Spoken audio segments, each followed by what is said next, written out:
الحمد لله وكفى والصلاة والسلام على عباده الذين اصطفى خصوصا على أفضلهم وخاتم النبيين محمد الأمين وعلى آله وصحبه أجمعين وبعد فأعوذ بالله من الشيطان الرجيم بسم الله الرحمن الرحيم وإذ فرقنا بكم البحر فنجيناكم وأغرقنا آل فرعون وأنتم تنظرون صدق الله العظيم.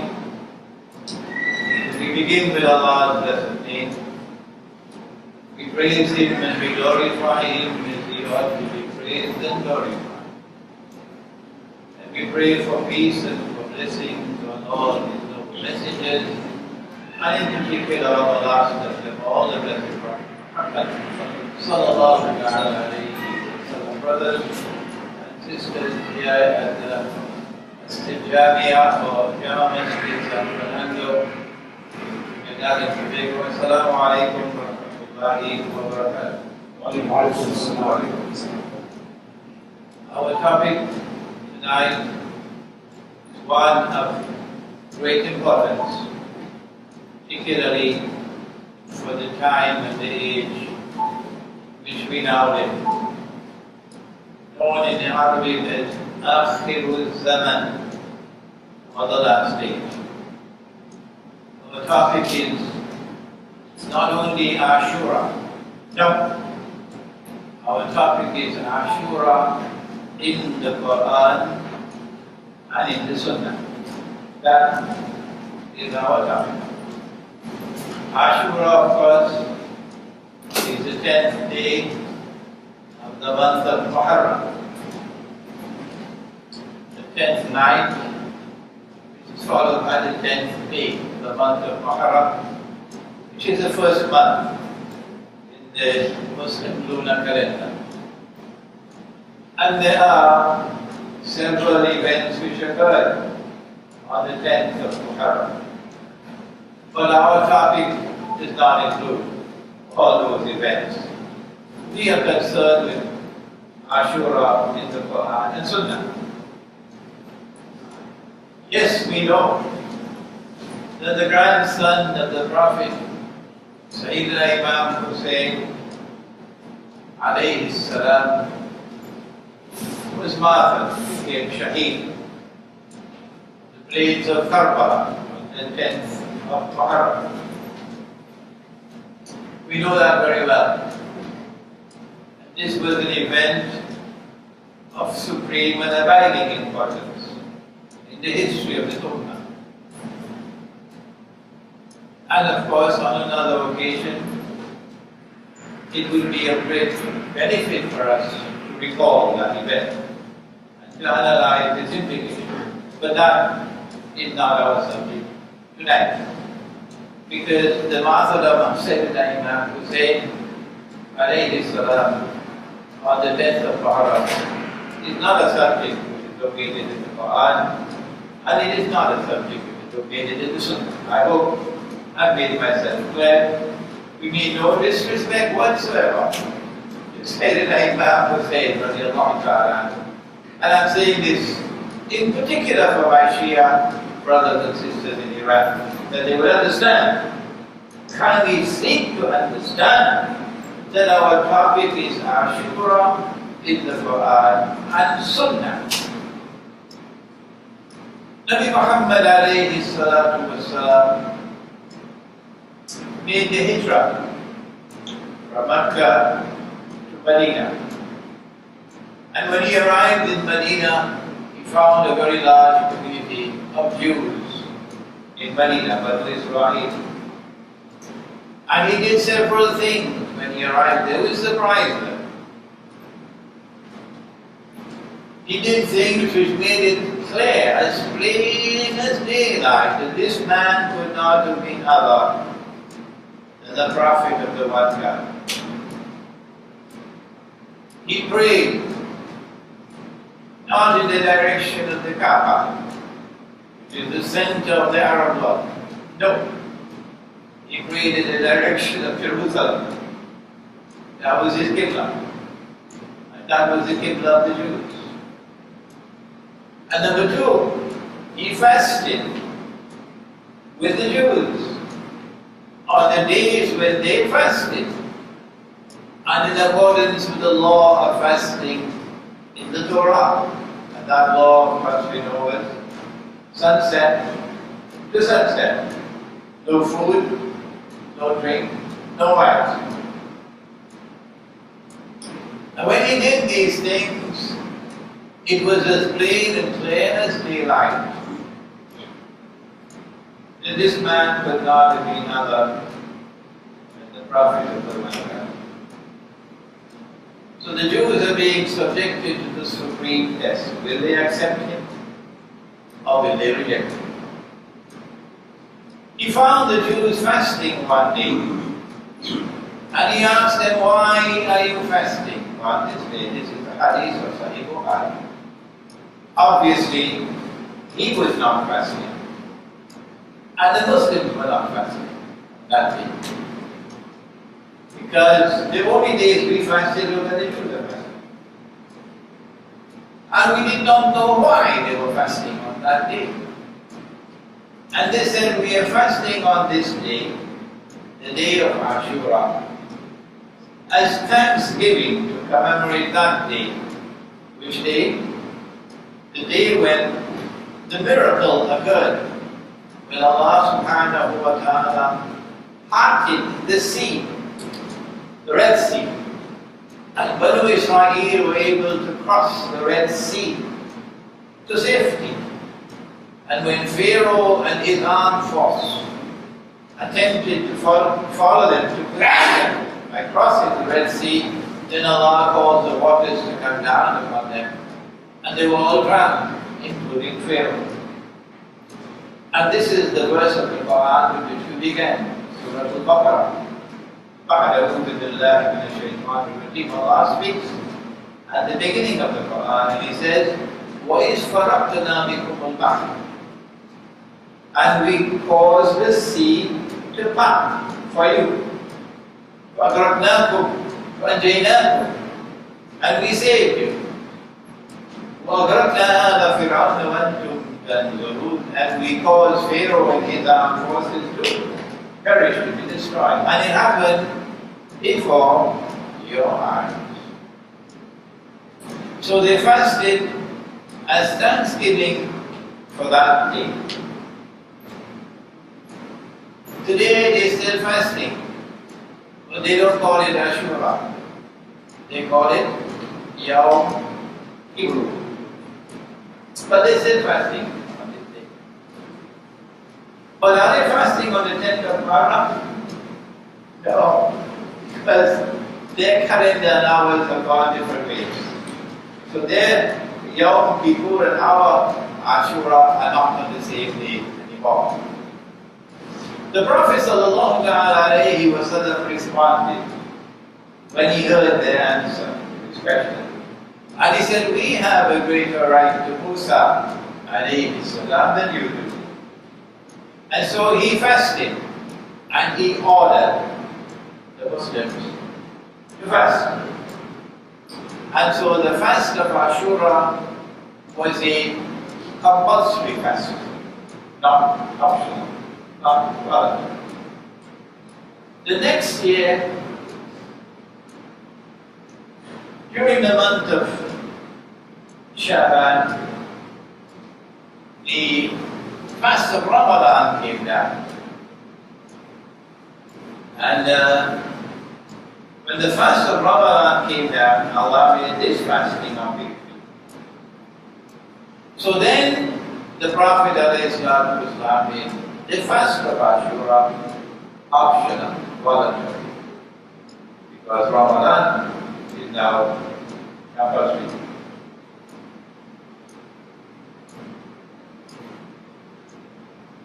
And so we fasted for Ashura.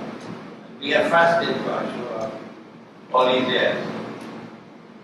Except that there is a hadith which states that In the year before the Prophet died, that Muharram, someone came to him and said, O Messenger of Allah, someone is alleged to have come to him. O Messenger of Allah, we should be different from the Jews. And they are fasting on the 10th of Muharram, and we are fasting on the 10th of Muharram. We should be different from them. And it is reported that he said that, well, if I live until the next year, and he did not, then we will fast 2 days instead of their 1 day. I consider it to be a strange hadith, and I want to make 2 further comments on that. Let's leave it there. What happened on that day that we are commemorating? This Thanksgiving, what is it for? The Quran informs us about the event in several places in the Quran. Indeed, Nabi Musa alayhi salam commands more space in the Quran than any other prophet. Nothing happens in the Quran by accident. There must be a reason why Allah subhanahu wa ta'ala has devoted so much space in the Quran to Nabi Musa alayhi salam and Bani Israel and Fir'aun. And why is it that he comes back again and again and again and again to the subject in the Quran? I invite my listening audience and viewing audience to ponder over the question. Is there a reason why so much space is devoted to Musa alayhi salam in the Quran? When Musa alayhi salam and Bani Israel reached to the Red Sea, they were cornered. The believers were cornered. Behind them, behind them is the devil, and before them is the deep blue sea. So there's no way for them to escape. And so the enemies of Islam felt that they are now moving in for the kill, and will now be able to finish off Islam.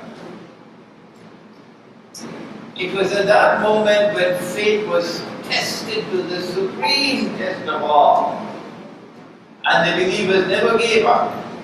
It was at that moment that Allah subhanahu wa ta'ala gave the order to Musa alayhi salam, take your rod, take your staff, and strike the water. And when he struck the water, then the water parted. This was a miracle. So are we giving thanks to Allah for only that miracle? The parting of the sea, and Banu Israel being taken to safety, and Allah then destroying the enemy? Or is there anything else that happened on that day and at that time? Let's see. Let's go to Surah to Yunus. And no one knew what I'm now about to tell you. No one in the world knew, none of Banu Israel knew it, until the Quran was revealed. Only then did the world get to know of something else which occurred on that day, which was equally miraculous. Underneath the water, Pharaoh is drowning. Prior to this, he declared, "Ana Rabbukum al-A'la." I am the Lord God Most High. Familiar, we hear it from Washington all the time now. I am the Lord God Most High. But now he's dying. And so now he's forced to recognize, no, he is God. And at that moment of death, the veils are taken off the eyes. And he can see the truth that he could not see before. And he realizes that those who he was persecuting and oppressing, waging war against them, they had the truth. And that Musa alayhi salam was indeed the prophet of the one God. He realized that underneath the water. And so he declared his faith in the God of Banu Israel underneath the water. Nobody knew that. No. Only when the Quran came down, we began to know about it for the first time. How did Allah respond? When Fir'aun declared his faith in the one God and in the religion of Ibrahim alayhi salam, the religion of Musa alayhi salam, listen carefully. Allah responded. The response is in Surah Yunus. He said, now Pharaoh, now to declare your faith. وَقَدْ عَصَيْتَ قَبْلُ, and before this, you were in obstinate, arrogant rejection. Now you declare. At the moment when people are dying, now you declare. وَكُنْتَ مِنَ الْمُفْسِدِينَ, and you were committing fasad.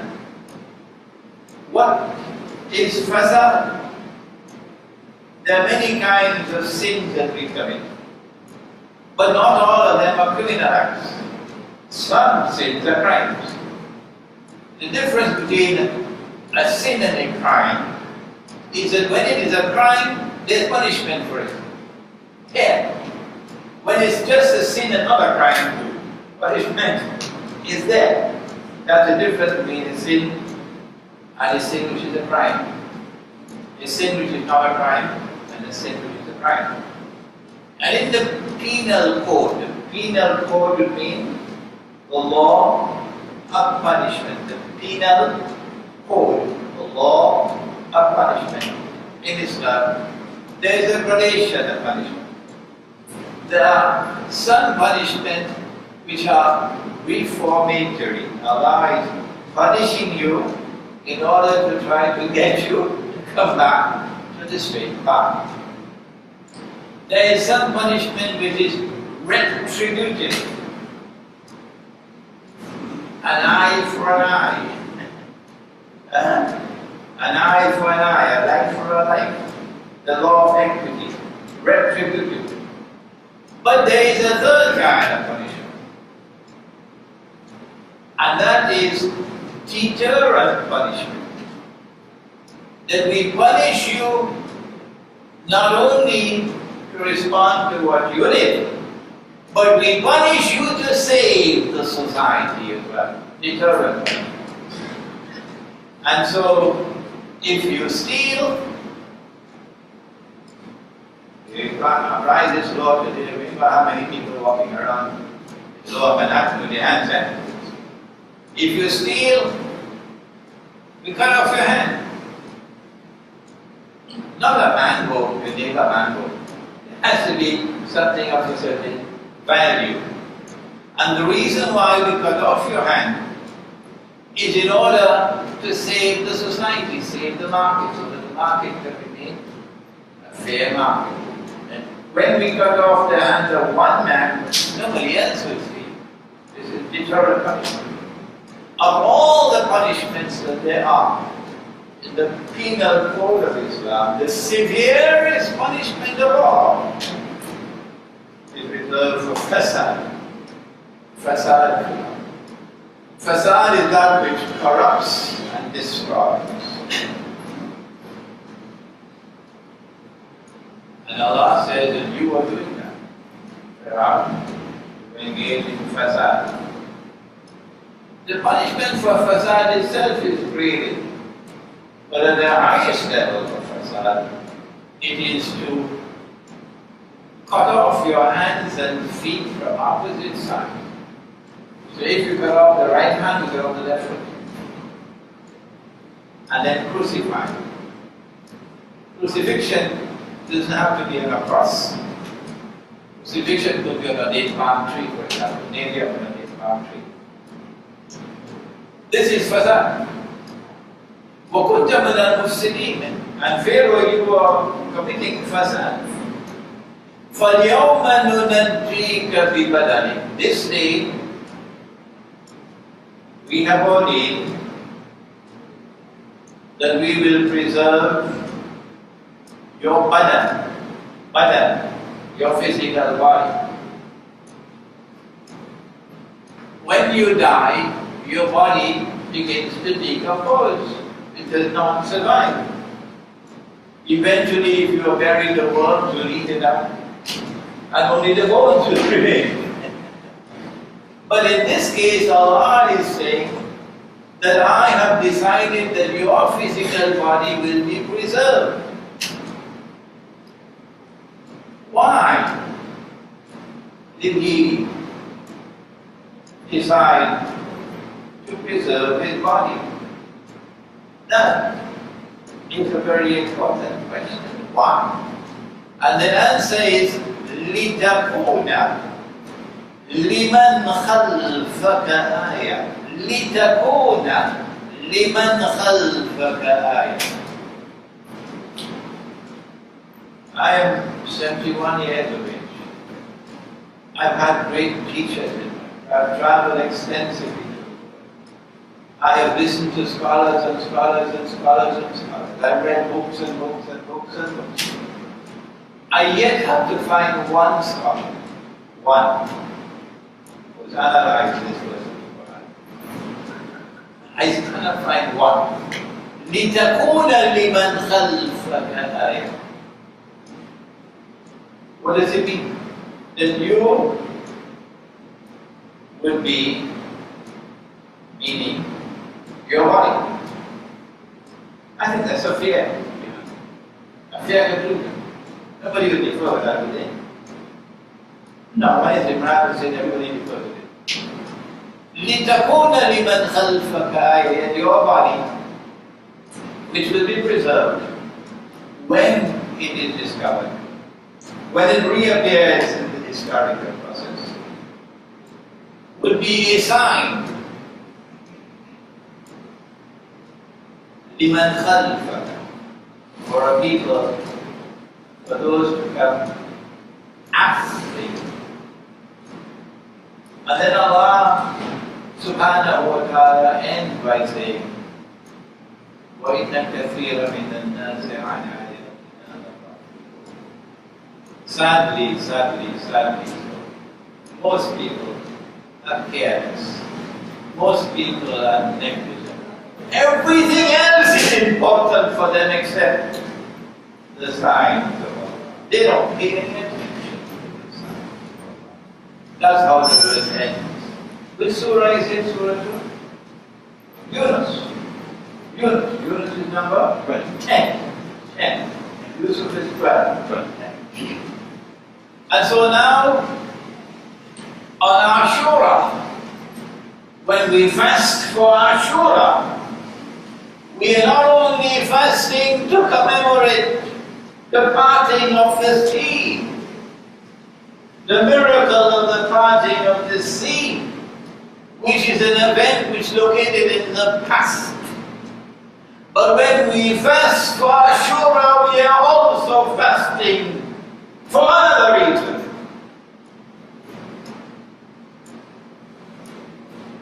And I pray that these words may reach Iran.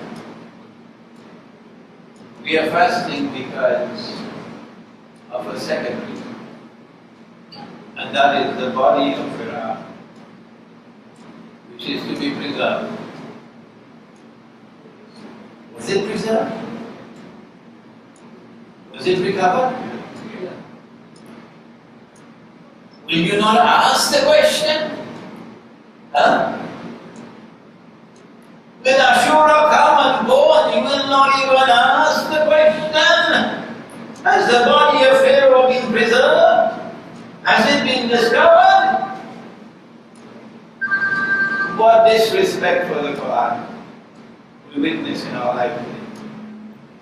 Yes, the body of Pharaoh was discovered. And the world knows that. It was discovered just a little bit more than 100 years ago. And positively identified by the most advanced scientific method, medical method, positively identified that this Pharaoh died by drowning. And there was only one Pharaoh who died by drowning. And so more than 100 years ago, a sign of Allah, a momentous sign of Allah, manifested itself in the world. How did the scholars of Islam respond? Because this is more than 100 years ago, 1897, somewhere around there. Anybody know the exact date? The body of Pharaoh was discovered? No, okay. It's somewhere around 1897. Not really important, exactly. I have heard answers given by distinguished scholars whom we respect. And what they say is that all that this represents is evidence that the Quran is true. That a prophecy, a divine prophecy made in the Quran has now been fulfilled. And therefore this is evidence that the Quran is the truth. That's all. But is that the answer in the Quran? No. No. The Quran does not say that when the body of Pharaoh is discovered, preserved after thousands of years, that this will be a sign that this is the truth. No. The Quran says that when the body of Pharaoh is discovered, preserved by Allah subhanahu wa ta'ala after thousands of years, لِتَكُونَ لِمَنْ خَلْفَكَ that your body, that body of yours, divinely preserved, that body of yours will be a sign for a people to come after you. Has that sign manifested itself as yet? What is the sign? Perhaps the reason why the world of Islamic scholarship is yet to respond to the question, what is the sign? Is because you cannot deal with the subject unless you enter into a branch of knowledge known as Mu'akhir al-Zaman, or Islamic eschatology. Mu'akhir al-Zaman, or Islamic eschatology. And it is not an easy branch of knowledge. It is because by Allah's kindness and mercy, your brother devoted his life, and at the end of his life now he will get grip on the subject. Then 15 years ago, there are those of you present who bear witness. More than 15 years now I've been saying, the US dollar is going to collapse. I didn't say it after all. I said the US dollar must collapse. No other monetary economist in the world was saying that. No. And I said when the US dollar collapses, it has to collapse in order to give way, to make way for a new monetary system to replace it. This one is the petrodollar. A new monetary system has to replace it. And in that monetary system, you're going to have money you cannot see. Sorry, let me speak proper English because people don't understand. Money you cannot see. Money you cannot touch. Invisible money, intangible money, electronic money. Where did I get that knowledge from? That this is coming. 15, 20 years ago. It is the study of Al-Mu'akhir al-Zaman. There it is.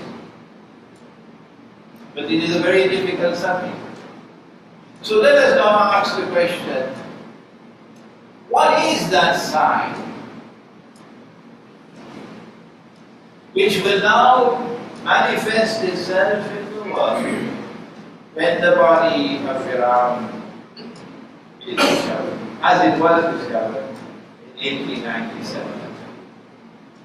My answer is, and of course when I give my opinion, I ask you not to accept it until you are convinced that it is correct, out of respect for your own intellect.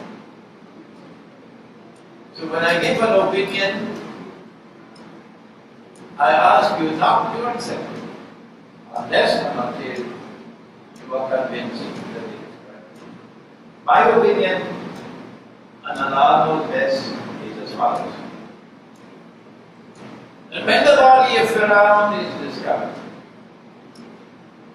it will represent a sign for that age in which it is discovered, that there will be a people in that age who will now follow in the footsteps of Firaun,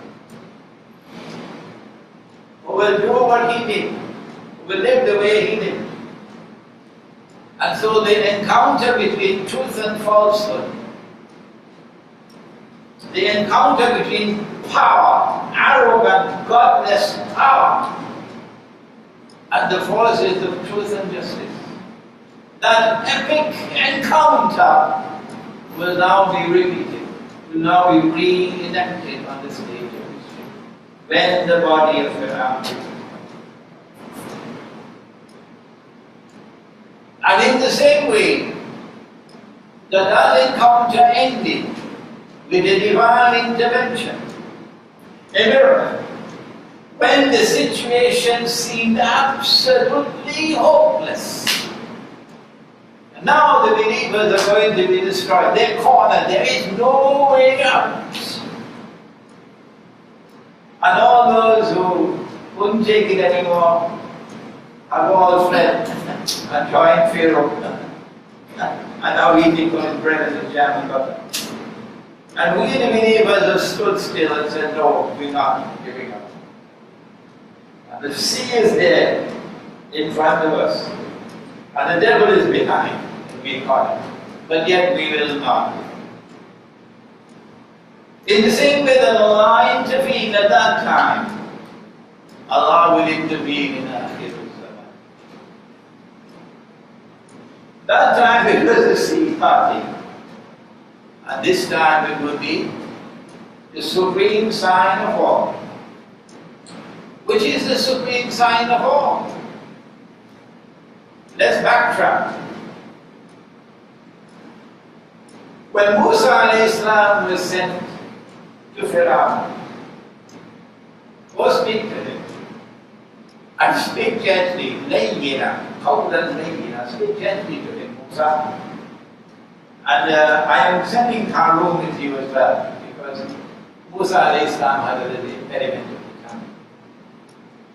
And they went to Musa, to Pharaoh, and they invited Pharaoh to truth, and requested Pharaoh to allow Banu Israel to leave Egypt, return to the Holy Land.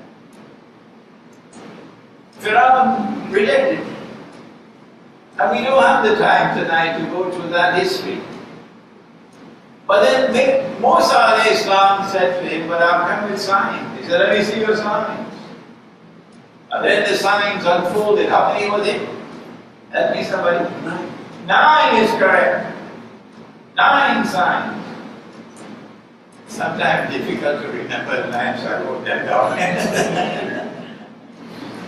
The first one was, he threw his staff and it became a snake serpent.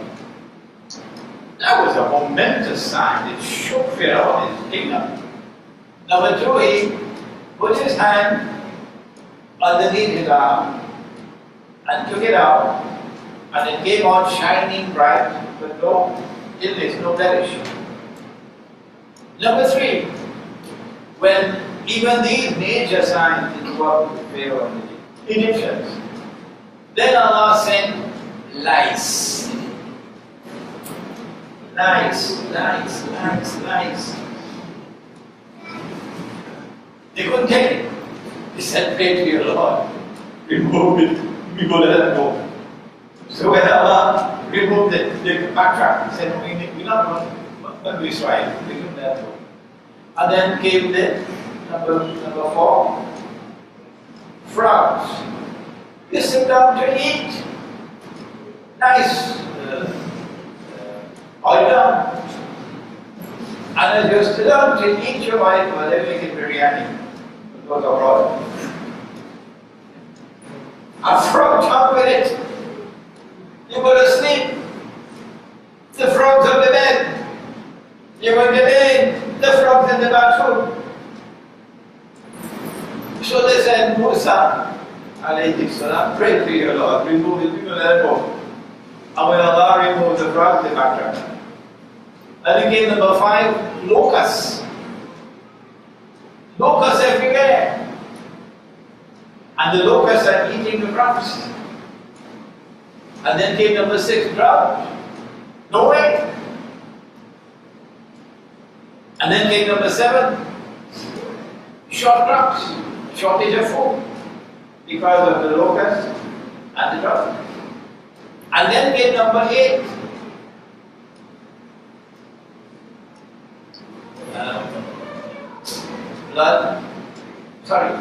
water turning to blood. Water turning to blood. When you take a bucket of water to take a bath, it's blood. Terrible, eh? And number 9 was floods. Well, literally that nobody floods now. Floods. So there were 9 of them. And number 10, of course, was the parting of the sea, which was the major one, but that was not. Similarly now, in Akhir al-Zaman, there are 9 plus 1. They are 9 plus 1. At the end of it was the parting of the sea. And now we also have 9 plus 1. The major one, which is it? The return of Nabi Isa alayhi salam. When Jesus alayhi salam returned, Jesus the son of Mary, that is the sign of all signs. And here we pause to say very respectfully, no boxing blah, because the Shia are our brothers in Islam. And the Quran informs us إِنَّمَا الْمُؤْمِنُونَ إِخْوَةٌ, that the believers are brothers to each other. And so when we differ with the Shia, we do so in a respectful way. I was in Iran a few months ago for the first time, and during my stay I must have met with about 40 or 50 of their ulama. And we had extensive discussions. There were differences. Yes, differences. But the differences were discussed in a respectful way and did not cause any fight between us, any bad feelings. So it is in the context of that experience that I had in Iran that I now make this comment to the Shia. It is not just that we declare that those who declare of Abu Bakr Siddiq and Umar Farooq and Uthman Ghani radiallahu ta'ala anhum, that they were usurpers, that these people are profoundly misguided. This statement of ours will never change. We will never budge from this position. This is profound misguidance to declare of them that they were usurpers, that the leadership rightfully belonged to someone else and they took it over from somebody else, stole it, so to say, usurpers. But number 2, we have another difference. We say that the supreme event of Akhir al-Zaman, the sign of all signs of Akhir al-Zaman, The key to the subject is the return of Nabi Isa alayhi salam, the true Messiah. And when I went to Iran, I found to my surprise that they had a different view. And we say that this is wrong. And we say very respectfully that it is misguided.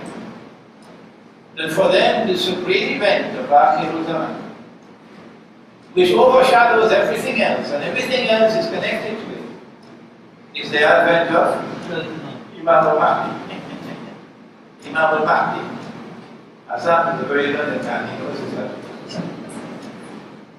But we have a third thing to share with the Shia, a difference of opinion, and of course we do it in a respectful way. And I hope that these words will reach them. We say that while the martyrdom of Imam Hussein is an event of supreme importance, and the world of Islam longs for another Hussein, a man who cannot be bought, so a man who will stand up with integrity against all forces, rather die than bow his head to a person. While this is an event of supreme importance, this is not the heart of Ashura. And if Ashura comes and goes and you do not turn to Ashura, the Quran and Sunnah, you're missing the boat. The supreme event of Ashura has nothing to do with the martyrdom of Sayyidina Imam Hussein. The supreme event of Ashura is not just the parting of the sea, but even more important, what happened underneath the water with the body of Pharaoh. When the body of Pharaoh is discovered, we say that events are now going to unfold in the, we say, the countdown. The countdown of Ashura Zaman now commences. The body of Pharaoh. This is the countdown. And this countdown will conclude with the return of Nabi Isa. And during this time, from 1897 until the return of Nabi Isa, the world is going to witness a reenactment or a replay of the epic encounter of Pharaoh and Musa, of truth and falsehood, of justice and injustice and oppression.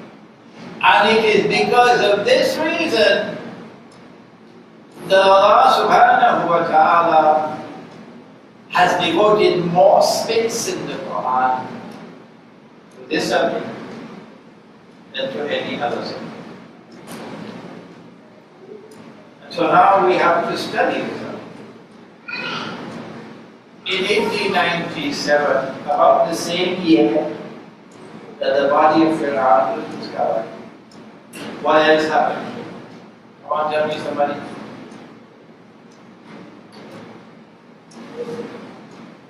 Something else occurred in the world just about the same time, immediately after the body of Pharaoh was discovered. Something else occurred. What was it? Israel was born. No. Israel was born long after. Long after. I can't ask if he had this or that. Answer? The Zionist movement was established in Basel in Switzerland. Yes, the Zionist movement was established immediately after the body of Pharaoh was discovered, or immediately before, about the same time. And so there is a link between Ashura, the discovery of the body of Pharaoh, and the birth of the Zionist movement. before Firaun was drowned, he commanded power in the world. His armed forces controlled the world. And the forces of Musa alayhi salam and Banu Israel were like slaves. They built the pyramids and stuff. They had no power. So listen carefully now, because only Islamic eschatology can make this comment. Nobody else. If we had understood the subject, if the world of Islamic scholarship had understood the subject of Ashura and the implications of the discovery of the body of Iran, we would have known that we are now moving into a period of our history when we can no longer have power in the world. No. Our condition in the world now will be similar to their condition. Musa alayhi salam and Banu Israel. In 1908, which is about only 11 years later, just about 11 years later, guess what happened in Constantinople? What happened to the scholarship in India? Were they not looking? There was a revolution in the Ottoman Islamic Empire in Constantinople, which was the capital. A young Turk revolution. As they took over power from the Khalifa and Sultan, they ruled the country. The young Turks were ruling the Ottoman Empire, not the Khalifa. The writing is on the wall for the Khilafah. And so, when the Muslims in India created the Khilafah movement, we touched on this subject last week in our lecture on the world of Islam 100 years ago. The totality of Islamic scholarship in India is at work.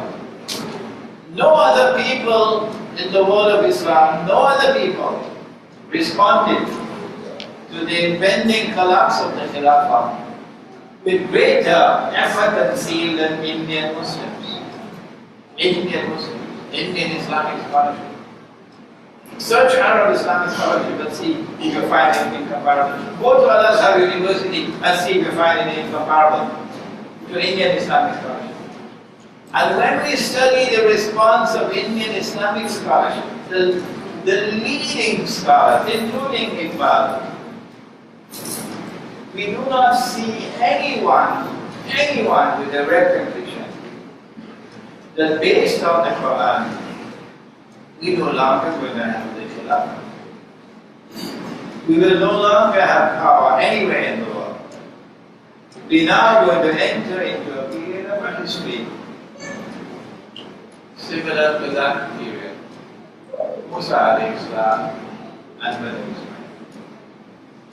This is an implication, a sign for people to come after you. There is another implication, and that is that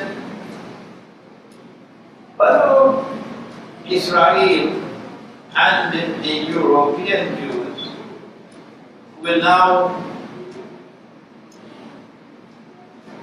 conspire to dismantle the Khilafah, and they succeed. Using the British army, defeat the Ottoman Empire, their army, and they take Jerusalem in what year? 1917. They take Jerusalem.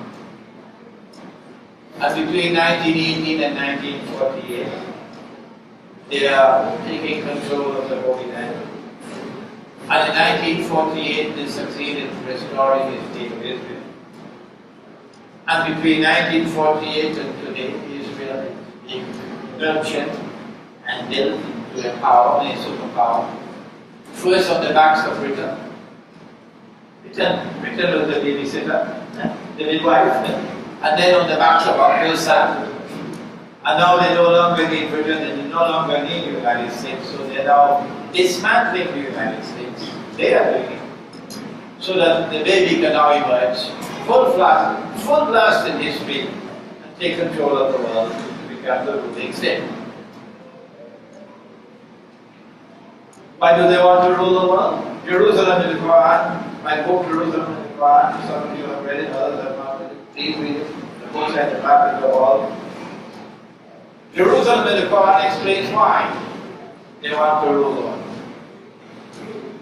Prophet ﷺ spoke 1400 years ago and described the man.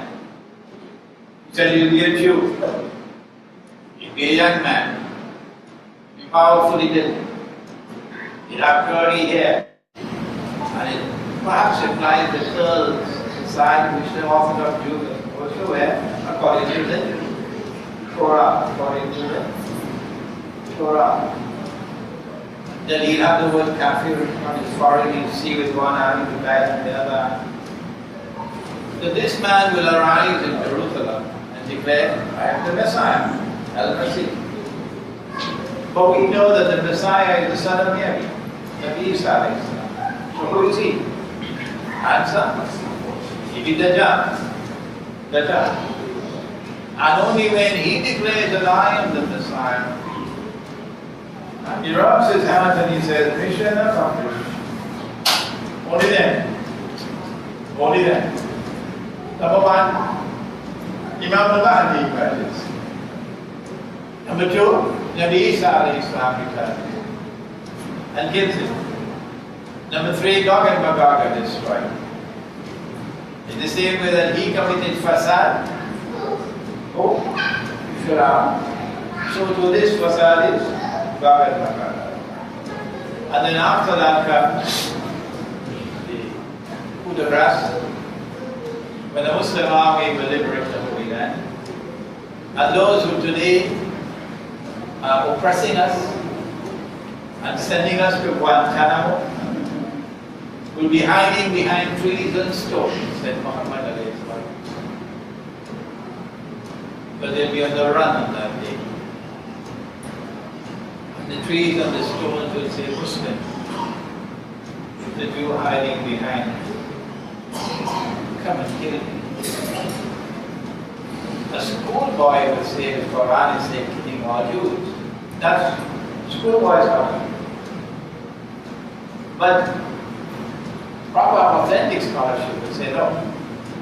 The Quran and the Prophet is referring to those Jews who are oppressors, not all Jews. And so when the body of Fir'aun is discovered, as it was in 1897, Ashura is saying to the world that there is now going to be a reenactment of that epic encounter, and a people who will live the way he lived and commit the oppression that he committed and target and oppress the believers as he did. Those people will now perish the way he perished. That at the very last moment, when they believe we now in for the kill, and Muhammad alayhi salatu wasalam and his ummah will now be history in the garbage bin. We finish with them. They're cornered. There's nowhere they will go, nowhere to hide.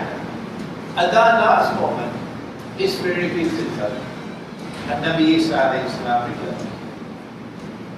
I told them this in a synagogue in New Jersey. 200 of them in a synagogue. And when the lecture was over, they surrounded me. I said, in the same way that he had to affirm his faith underneath the water before he died, you will also have to affirm your faith in Jesus, Nabi Isa alayhi salam, that this is the true Messiah. And that this man, Muhammad alayhi salatu wasalam, is the true Prophet of Allah. And they surrounded me. Why? Why should we have to accept that which we have rejected? They wanted to know. And they surrounded me. Oh, I'm one person. So my answer was, on that day the veil will be taken off. And you'll then be able to see. You cannot see now. But the discovery of the body of Fir'aun in 1897, there was yet another message. If we were paying attention. When Allah parted the sea, Banu Israel were on their way from Egypt to the Holy Land.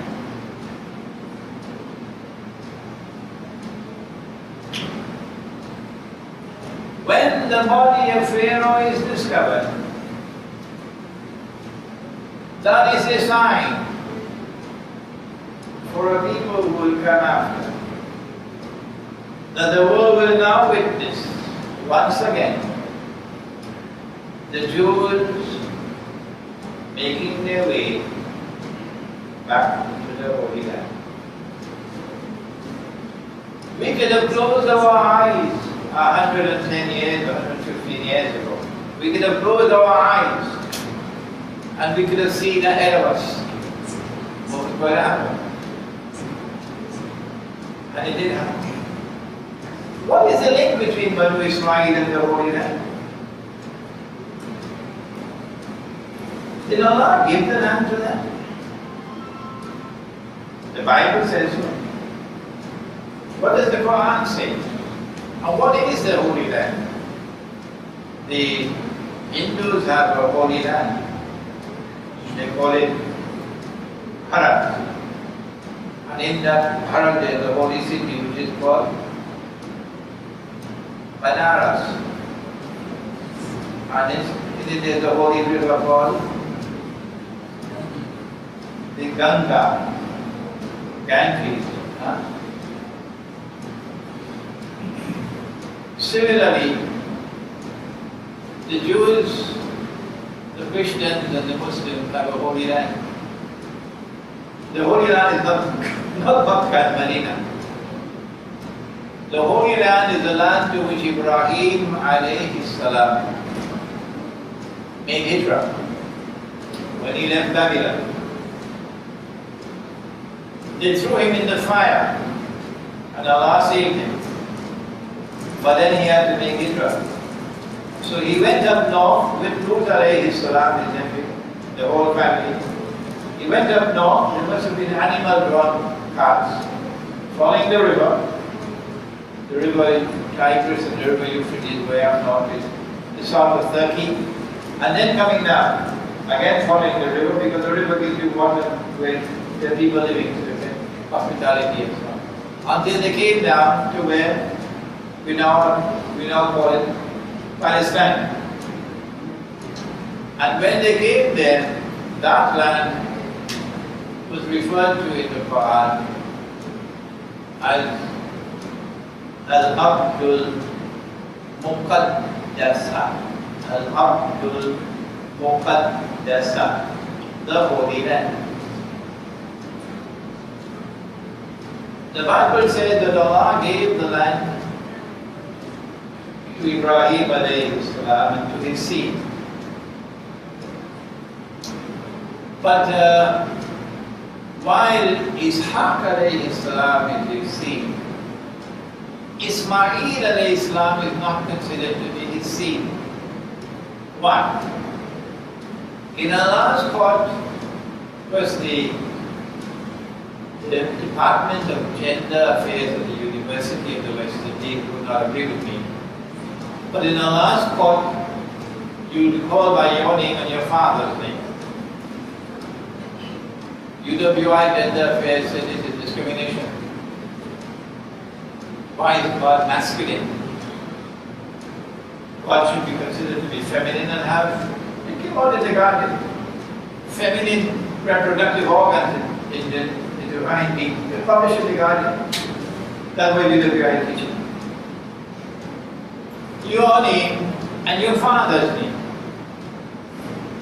So you are Ishaq, the son of Ibrahim alayhi salam, and Ismail, the son of Ibrahim alayhi salam.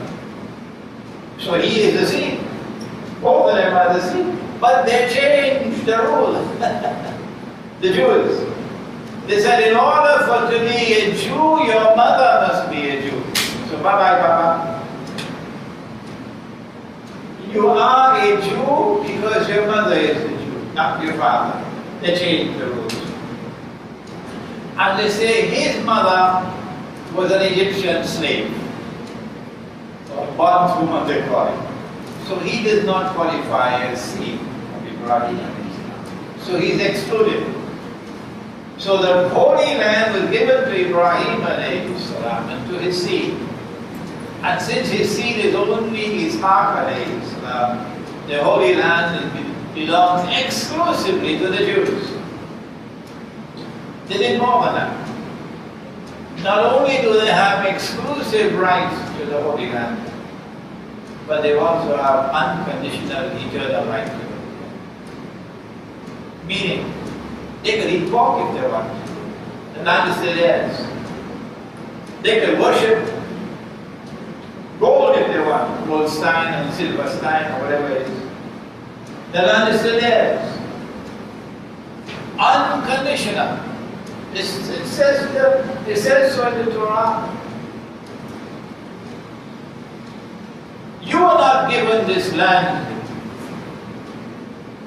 to possess it because of righteousness, said the Torah. No. Righteous conduct is not a condition. So you are a stiff-necked people. Meaning whether you are righteous or you are wicked, the land is still yours. Unconditional, eternal title to the Holy Land. The Quran does not accept that. No. وَلَقَدْ كَتَبْنَا فِي الزَّبُورِ مِنْ بَعْدِ الذِّكْرِ. And we put it down there in the Zabur which came down after the Torah. أَنَّ الْأَرْضَ يَرِثُهَا عِبَادِيَ الصَّالِحُونَ. That only my righteous servants can inherit the land, meaning the Holy Land. So this is false in the Torah. But I have a book entitled The Religion of Abraham and the State of Israel. View from the Quran. We have a few copies of the back. That book explains the subject. But the Quran tells us something more. It confirms that the land was given to them. That's theirs. Where does it do that? In Surah Al-Ma'idah. In Surah Al-Ma'idah, Musa alayhi salam speaks to Banu Israel after they had crossed the Red Sea, after he had gone up the mountain, received the 10 Commandments, after he had come back down and found them worshipping a golden calf. After all of these things, he then said to them, Ya qawmi khulul ardal muqaddasata allati kataba Allahu lakum. O my people, come on. Let us now fight and enter into the Holy Land, which Allah gave to you, which Allah gave to you. So, at the time when Musa alayhi salam parted the sea, they were on their way to the Holy Land. Now when the body of Fir'aun is discovered, they will once again be on the way to the Holy Land. And that is where they are now. But that's not the end of the story. You have to, Maulana Fadl Rahman Ansari rahimahullah, the teacher, best in memory, the teacher of Maulana Rafiullah, the teacher of Maulana Sadiq Ahmad Nasir, my teacher. He warned us, don't be piecemeal, don't take one verse or just a few verses. You won't get a complete picture. You've got to the totality, you've got to get all the data on the subject. All of the data on the subject. and then bring them together into an integrated, harmonious whole. That's not a work for school boys. No. When we do that research, then we find that the discovery of the body of Fir'aun is a sign not just that Banu Israel, the Jews, are now going to go back to the Holy Land, but more than that. More than that.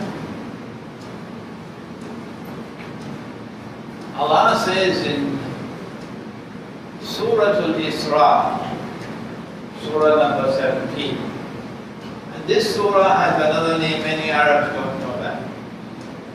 This surah is also known as Surah Al-Israel. Surah Al-Isra. At the beginning of Surah Al-Isra, you know the surah begins with that verse, Subhanallah, أسرى بعبده ليلا من المسجد الحرام إلى المسجد الأقصى الذي باركنا حوله. The Isra Miraj, that's the first verse.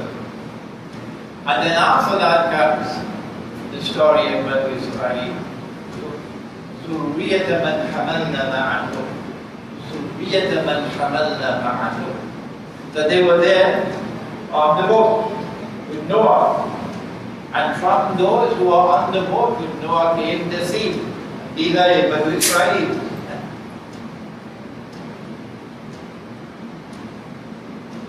That they will commit fasad in the land. لَتُفْسِدُنَّ فِي الْأَرْضِ مَرَّتَيْنِ وَلَتَعْلُنَّ عُلُوًّا كَبِيرًا. And you will be quickly arrogant, proud, puffed up, committing fasad. The verses which follow are verses on which Islamic scholarship has found difficulty to come to a uniform explanation.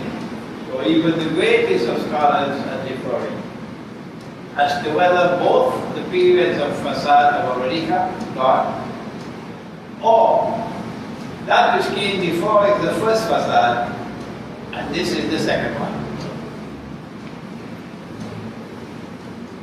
My opinion, and Allah knows best, is I hold the view of those who say no, both have gone already. The first one was when they changed the word of Allah. Allah has prohibited riba, money being lent on interest. And 50, 60 years ago, Trinidad was different, you know. We had leaders in this country, who were real leaders at that time. Today, I don't know what we have. 50, 60 years ago, there was a man in Cuba who used to lend money on interest.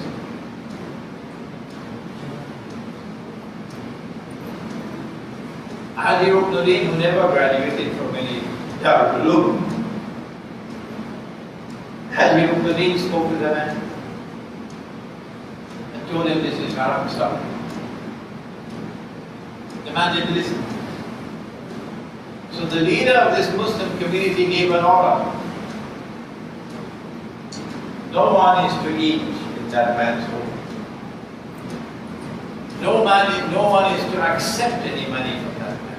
Even if he comes to the masjid with a bag full of money, no one is to accept it.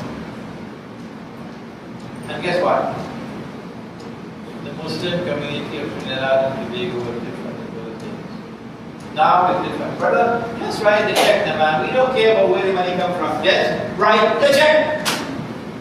That's then, and this is now. So they changed the word of Allah.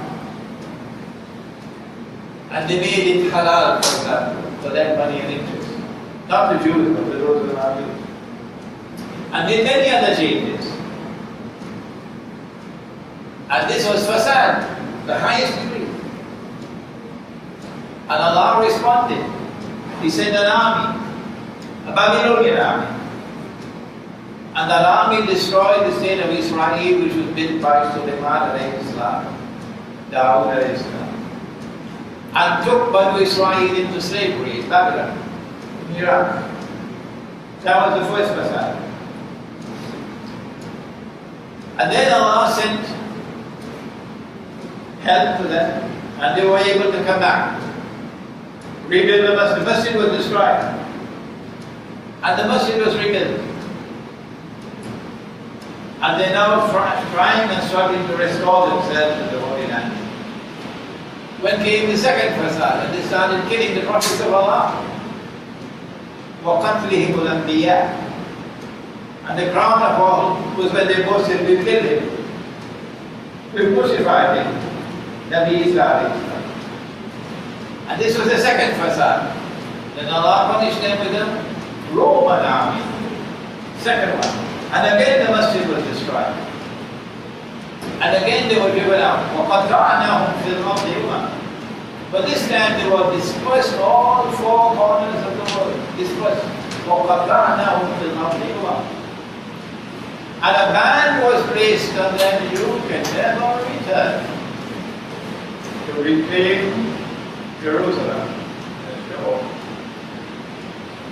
There's a ban. Where is that in the Quran? Surah Al-Anbiya. وَحَرَامٌ عَلَىٰ قَرْيَةٍ أَهْلَكْنَاهَا أَنَّهُمْ لَا يَرْجِعُونَ.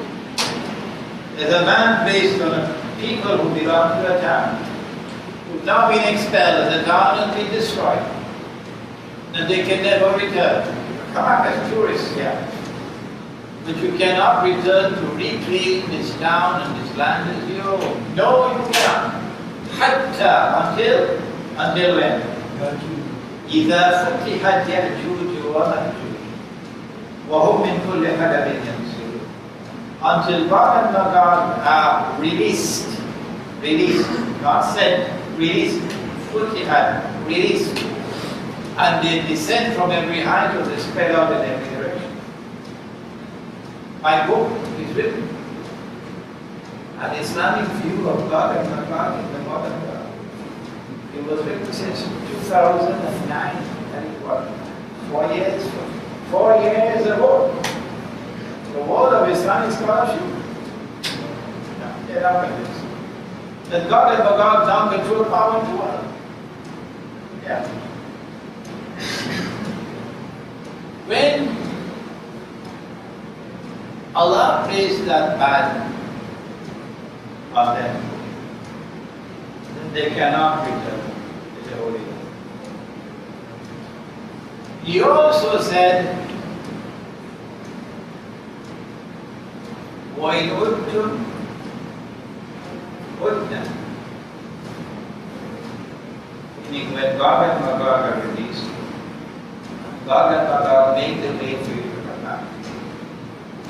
If you return with your oppression and wickedness, عُدْنَا, we will return with our punishment.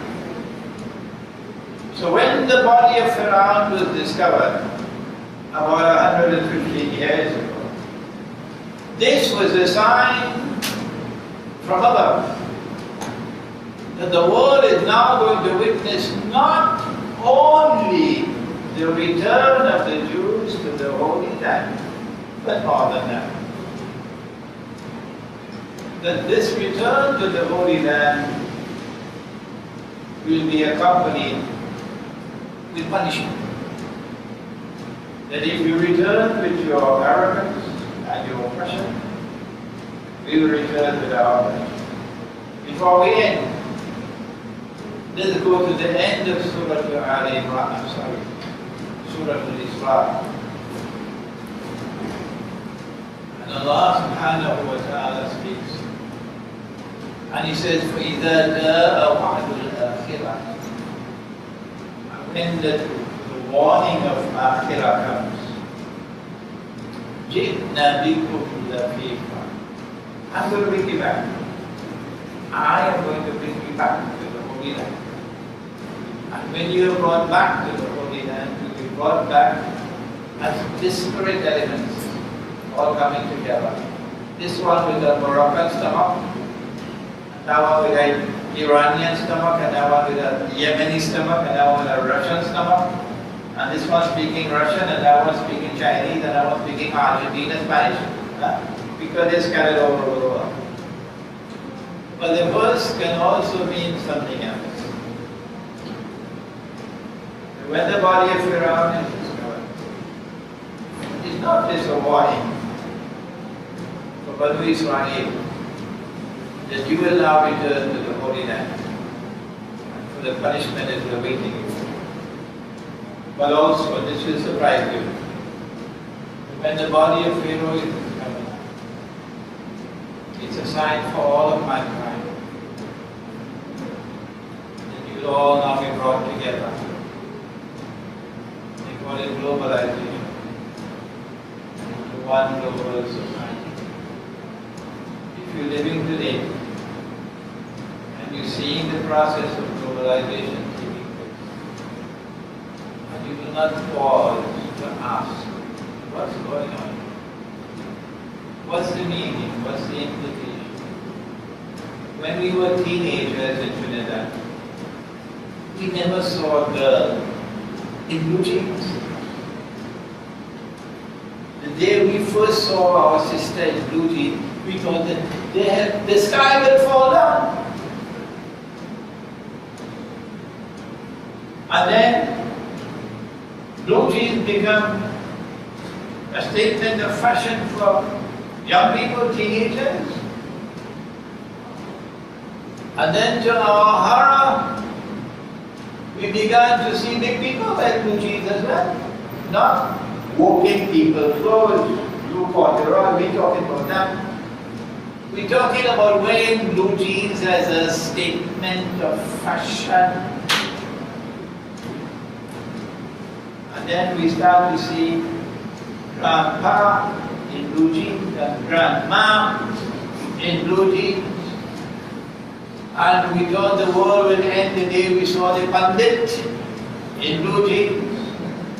And we saw the priest in blue jeans. And then we went for Jummah. And we see the Maulana on the mimbar. And he had a long Jummah and underneath the blue jeans.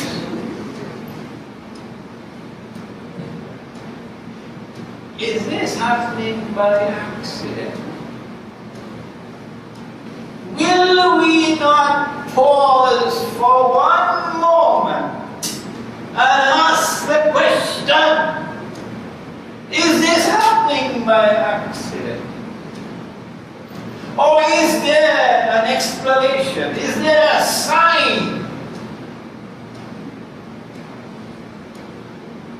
If we want an answer, it is the Quran we have to go to.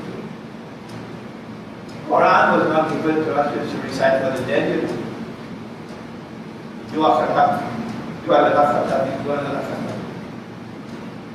The Quran came down as guidance, Huda. And it came down as Tibyanan likulli shay. It came to explain all things. We want to end with this warning, as we have done with Ashura tonight, explaining to you what you probably never heard before, about the implications of Ashura. That we will pay a terrible price if we do not return to the Quran to study. Not just to recite the Quran, trying to finish the Quran once a month at least, every month to finish. Do it with the Lunar month. This is Muharram. So by the end of Muharram, you finish the whole Quran, cover to cover. And then Safar comes, and you finish the whole Quran and Safar. And then Rabiul Awwal comes, you finish. So by the end of the year, you finish the whole Quran, you recited it 12 times. Until you will sleep more peacefully. When your head put on the pillow, you will sleep more peacefully when you recited the Quran regularly. But the Quran didn't come merely to be recited. The Imam is reciting the Quran in Salah. And when the Salah is over, we ask you, what did the Imam say? And you say, I don't know, about a nice tune. I don't know, but with a nice tune. If we remain like that, we have a price to pay. The Quran came as guidance. The Quran came to explain all things, Tibyanan likulli shay, and we have tonight in this lecture, we have used the Quran to explain a very important part of the world today. And here is the warning, and it is in Surah Al-Furqan, and this is where we will end. It's a complaint in the Quran. Who is complaining? Nabi Muhammad is complaining in the Quran. So these words are from Allah and they are put on the lips of the Prophet. And who is he complaining to? He is complaining to Allah subhanahu wa ta'ala. Who is he complaining about? You and I. He's complaining about us. And he says, Ya Rab, oh my Lord God, Inna qawmi, surely my people, ittakhadhu hadha al-Qur'an mahjura, surely my people have abandoned this Qur'an, have forsaken this Qur'an. Those are very heavy words. We pray that Allah subhanahu wa ta'ala may bless the efforts of all those who now, with sincerity in their hearts, return to the Quran and strive and struggle in the same way that you struggle when you struggle in your business and in your university studies and to do your PhD or whatever it was. The same way you strive and struggle with the Quran. The books that I've written will help you. This part of the subject of the Quran is of supreme importance. In Mu'akhir al-Zaman for Islamic eschatology. May Allah bless all those who now devote themselves to an effort to study the subject. And do please remember to fast for Ashura. ربنا تقبل منا إنك أنت السميع العليم وتب علينا يا مولانا إنك أنت التواب الرحيم برحمتك يا أرحم الراحمين آمين. You have some, you have strong comment, which is what it says. Alleged that hadith, where Muhammad Sallallahu Alaihi Wasallam was questioned. It is alleged. There are hadiths which are fabricated. Oh yes. And how will we recognize the fabricated hadith? Maulana Fadl Rahman Ansari rahimahullah gave us a methodology. The hadith is in conflict with the Quran. The Quran sits in judgment of the hadith. He said this is the Quranic foundation, at the beginning of Quranic foundation. So when the hadith said, this is Sahih Bukhari, that Aisha radiallahu ta'ala said that Nabi Muhammad married me when I was 6 years of age. We say no? That's fabricated. That's fabricated. Why? It is in conflict. Similarly, with this hadith, I'm not saying that this hadith is fabricated. No. I did not say that. I'm saying that I have no further comment to make on the hadith. None. That's all. Any questions?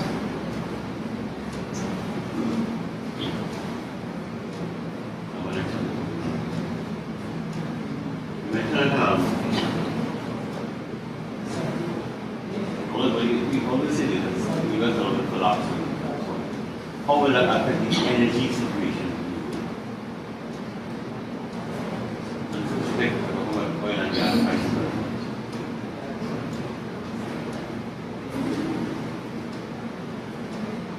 So that's 5 years ago.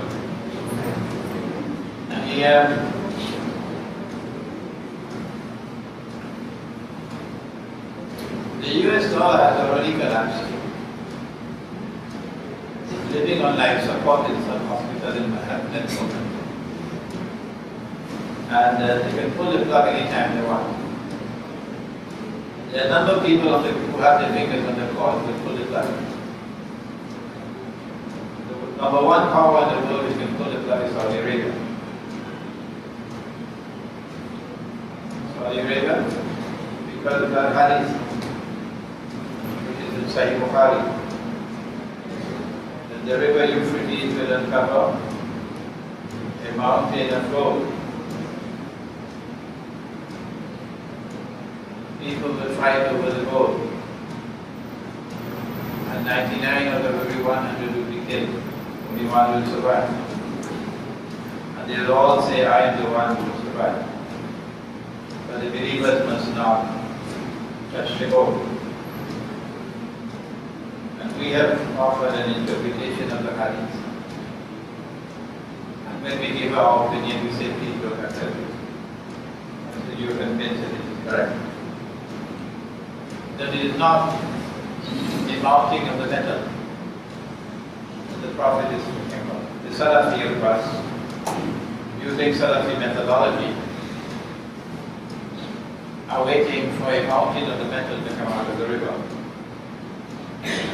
And they're waiting for the Dajjal to come on a flying donkey. We say no, the mountain symbolizes, this is ta'weel or interpretation. The mountain symbolizes a vast quantity. And the metal symbolizes something underneath the river, which is going to function as gold. We say it is oil. And we know the exact day when oil began to function as gold. When was it?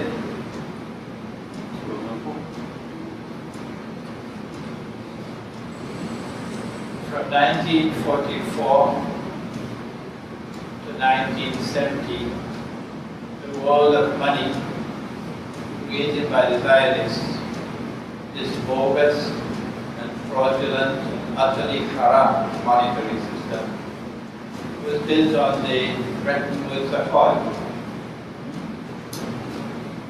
which gave us the International Monetary Fund, and which gave to the US dollar the preeminent position. But in 1970, as a consequence of French intervention, which commenced with Charles de Gaulle, challenged the Bretton Woods Accord, or considered it to be unjust. And the only two world leaders who publicly challenged the monetary system, only two. And the second one, I met with him. And he and I were sitting together, and I told him, I said, you'll be only the second one to do it. Charles de Gaulle was the first one, France, and Dr. Muhammad Mahathir, Malaysia, was the second. When France challenged them, and they couldn't take the challenge anymore, they had to renege on their obligations on the Bretton Woods and the International Monetary Fund to redeem gold, redeem dollars to gold. So Bretton Woods collapsed in September 1970. Richard Nixon said, we gave our word, but we're not going to keep our word. like a Muslim fellow in Charlie gave his word and decided he didn't want to keep his word, and put a stain now on the entire Muslim community. A stain. When Bretton Woods collapsed, then the US dollar was in no man's land. And if it had been attacked seriously, it could have collapsed. But between 1970 and 1973, that attack did not take place because there is no default. In 1973, the Zionists organized the October War, the Yom Kippur War, with the Arabs and Israel. And the Zionists were on both sides of the war. On this side, they had Anwar Sadat in their pocket. And on that side was Israel. And they played the war to a draw. So both sides could come out looking good. And after the war, during the war, they knew because Faisal had been threatening that he would do it, and they wanted him to do it. Malik Faisal, rahimahullah, imposed an oil boycott on the United States. And there were lines for gas stations mile long to get gas in the United States. And the price of oil escalated by 400%. From $3 a barrel to 12. 400%, 3 to 12. And the US dollar collapsed by 400%. The US dollar was trading at $40 to 1 ounce of gold. And it dropped to $160 to 1 ounce of gold. And so the oil producing countries are now getting rich. And the hadith looks as though it's going to be fulfilled. Which hadith? The time will come, said the Prophet ﷺ, when a man will go searching for somebody to accept his zakat and he cannot get anybody to accept his zakat. Except maybe a Bangladeshi driver or Indonesian before Devina people, the slaves. So you can't get anybody to accept your zakat, said the Prophet. So the Arab oil producing countries suddenly find their wealth multiplied 4 times, 400%. That was when Kissinger went to Faisal and made a deal with Faisal. Faisal, he studied the subject, didn't understand what was happening, and he agreed. All that you have to do, Faisal, is to declare, make the announcement that Saudi oil will be sold for only USD. You want to buy the oil, you can buy it, but you must pay for it in USD. And he fell for it. And you're going to become fabulously rich because the price of oil is going to be going up and up and up and up and up. Even the US dollar will be going down and down and down and down and down. But we don't care. Because it's free. You can print as much US dollars as you want. The sky is the limit. So long as there's demand for the US dollar in the market. And the biggest commodity traded in the world market is oil. So when the US dollar becomes the trade currency for trade, traveling, I'll get USD. You want to import and export it in USD. The international currency. You become fabulously rich. And then you could use that wealth, of course, to support the Zionist cause, because they're doing it in Syria now, as they did in Libya. Bankrolling this Yankee jihad. So the US dollar in 19th century became the petrodollar. And oil is now functioning as gold. That's the hadith.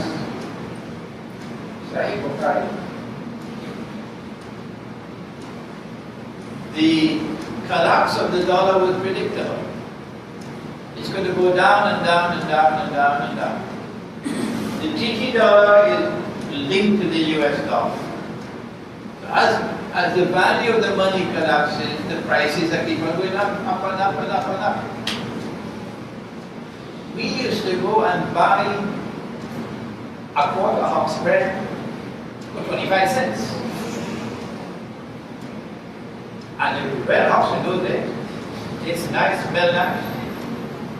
A quarter hop spread for 25 cents.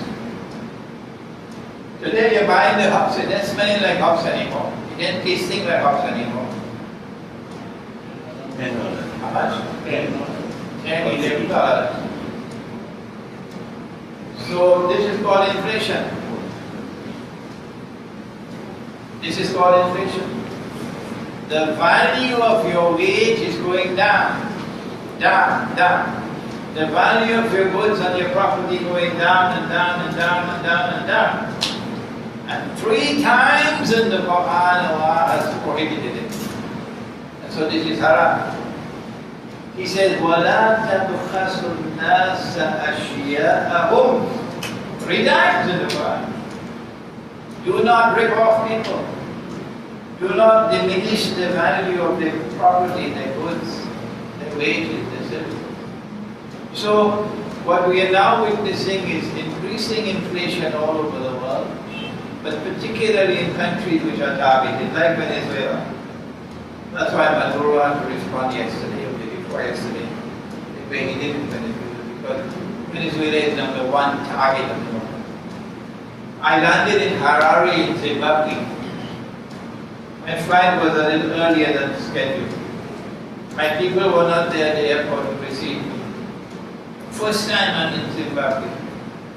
I want to call them to tell them I've arrived. So I asked how much I had to change to make a call. They said $2 million. It'll cost you 2 million Zimbabwe dollars to make a local call. The Turkish lira, a couple of years ago, was trading at 1.6 million Turkish liras to $1 US. When I arrived in Pakistan in 1964, $1 US was worth about 170 Pakistani rupees, 1 rupee 70 paisa. Today the US dollar is worth about 100 rupees. You already have to be working and living full time in Disneyland not to recognize that this paper money is bogus and fraudulent and corrupt. It is the cause of the inflation. And the inflation is being used as a weapon to reduce people to miserable poverty. And as they reduce to miserable poverty, the fellow with money in his pocket in Bangladesh could go to the villages and he could buy a girl, 14 years of age, because the parents didn't have the money. So he buys her. He makes nikah with her.